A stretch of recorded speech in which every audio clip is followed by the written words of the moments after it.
kan tergantung kapasitasnya awake dhewe, kemampuannya awake dhewe to.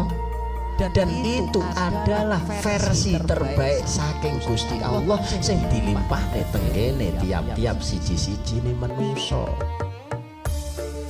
Tiap-tiap manusa ora kena maido, ora kena tukar padu, mung ora padha karo pemahamane. Ngoten lho. Lah apa aku iki kudu nuntut padha? Mboten. Wong kula kan namung sak derma nyampe nih. Gitu nggih. Lah ngoten. Kula niki namung sak derma nyampe nih. Lah bagiane panjenengan nggih sesuai apa yang panjenengan mengerti lantaran kawula nyampeaken ayat-ayat niki wau. Bahasane kan ngoten to. Yo gawenan ugeman, yen sajake bener yo gawenan, yen kurang pas ora usah mok gawe. Enak to?